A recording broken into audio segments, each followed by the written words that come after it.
2026, that is the wall. If you are holding more than 3 months of expenses in cash right now, you are walking into a burning building. Listen to me very carefully.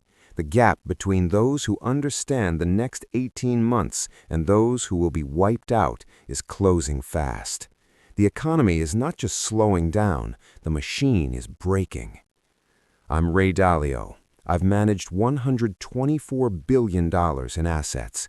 I've spent 50 years studying the rise and fall of economic empires. I predicted the 2008 financial collapse when everyone else was buying houses.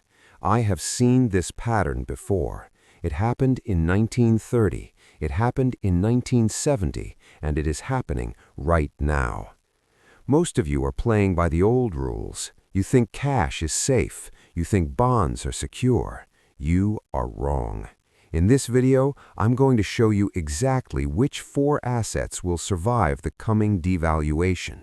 I'm going to give you the specific months you need to watch.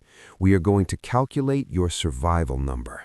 Do not turn this off until you understand the risk. You might look at Bridgewater Associates today and think I have always been right, that I have always had the answers. You would be wrong.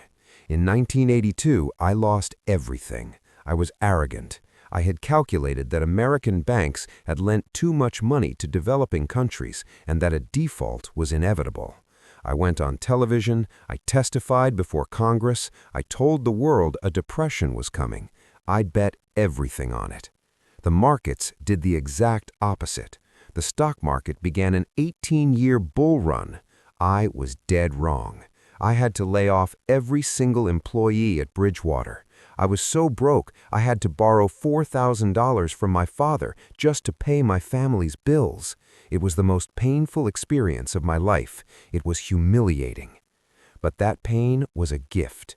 It forced me to stop asking, "I'm right," and start asking, "How do I know I'm right?"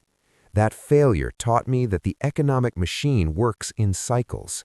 It taught me that what happened in 1982 was just a repetition of history.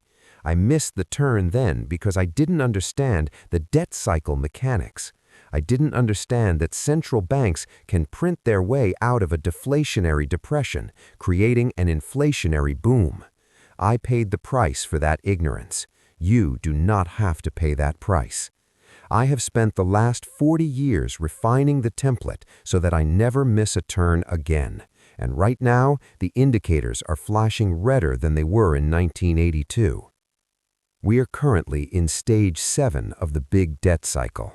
There are only 8 stages. Stage 7 is the tightening. This is where the central banks try to fight the inflation they created, but the debt load is too heavy to bear the interest rates. Look at the numbers.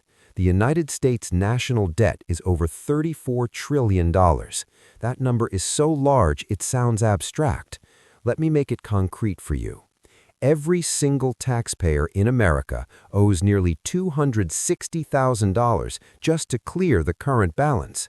That doesn't even include unfunded liabilities like Social Security and Medicare.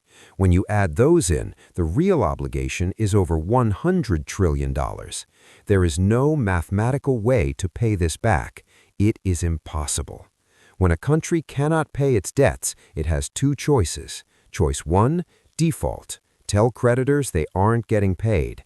This causes a hard crash, a depression. Politicians hate this. Choice 2, devalue.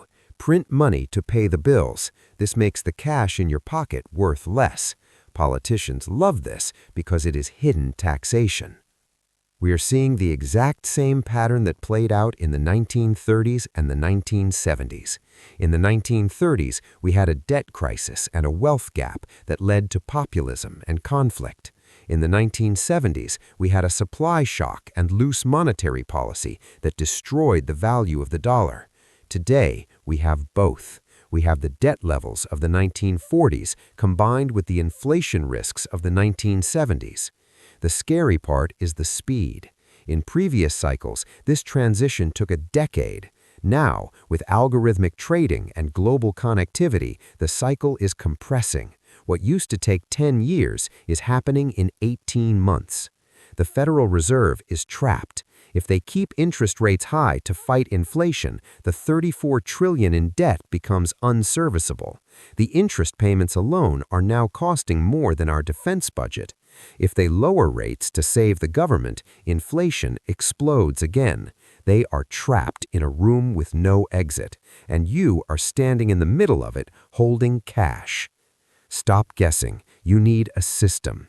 I have developed a 5-factor framework to navigate this specific phase of the cycle.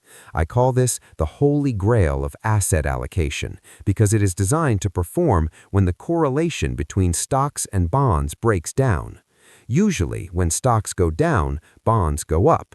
That is the traditional 60-40 portfolio. That model is dead.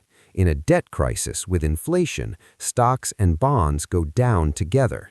That is what happened in 2022, and it is what will happen again. Here is the framework. Factor 1, growth. Factor 2, inflation. Factor 3, discount rates. Factor 4, risk premia. Factor 5, liquidity. Right now, liquidity is drying up, and inflation is sticky. You need assets that score high on inflation protection and do not rely on liquidity. There are only 4 asset classes that fit this profile for the next 24 months.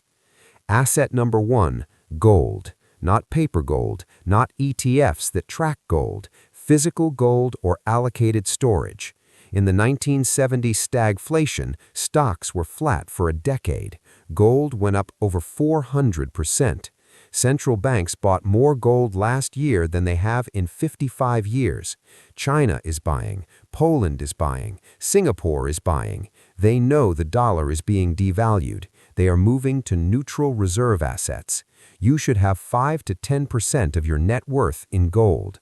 This is your insurance policy against currency collapse. Asset number 2, commodities.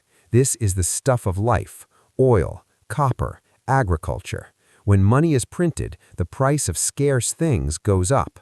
We are entering a period of resource nationalism. Countries are hoarding what they have. You can get exposure to this through diversified commodity index funds. I'm looking at broad baskets that include energy and industrial metals. This is not a speculative play. This is a hedge against the cost of living. Asset number 3, TIPS, Treasury Inflation-Protected Securities. These are government bonds where the principal value adjusts with inflation. If inflation goes to 8%, your principal goes up 8%. This is the safest way to hold cash that isn't actually cash, but you must buy them correctly. Do not buy long-duration TIPS that are sensitive to interest rate spikes. Stick to short duration, under 5 years. This protects your purchasing power without exposing you to the volatility of the long bond market. Asset number 4, cash-flowing real estate with fixed debt. Notice the specific qualifiers, not just real estate. You want assets that produce income, rent, that can rise with inflation, while your biggest expense, the mortgage, stays fixed. This is the ultimate arbitrage. Inflation eats away the real value of your debt while boosting your income. If you own a rental property with a 3% mortgage, you are winning the game. The bank is losing. You are paying them back with cheaper dollars. If you can't buy a building, look for REITs that own residential apartments in states with positive net migration: Florida, Texas, Tennessee. Follow the people. Now, let's get tactical. You cannot do this all at once. You need a phased approach. I want you to look at the next 6 months as your implementation window. We are going to break this down month by month. Month 1 is the audit. You need to calculate your true liquidity. Take your total monthly expenses and multiply by 6. That is your emergency fund. Keep that in high-yield savings or short-term bills. Everything else is capital that is losing value every day it sits in checking. Identify exactly how much excess cash you have. Stop the bleeding. Month 2 is the gold allocation. Don't try to time the dip, just buy. If your target is 10%, buy 2% every 2 weeks for 10 weeks. Use reputable dealers. If you're buying physical, figure out your storage. If you're using a vault service, make sure it's in a jurisdiction outside of the banking system. Switzerland or Singapore are the standards. You want asset ownership, not a creditor relationship with a bank. Month 3 and 4 are for commodities and tips. Rebalance your 401k or IRA. Most people have their retirement accounts set to target date funds, which are heavy on standard bonds. Shift that bond allocation into tips and short-term treasuries. Add a 5 to 7% allocation to a broad commodity index. Ticker symbols like DBC or GSG are examples of how retail investors access this, but do your own research on the expense ratios. You are building a portfolio that zigs when the market zags. Month 5 is the geographic assessment. This is the move I can't share on YouTube in full detail because it depends on your citizenship, but the principle is go where you are treated best. If you live in a state or country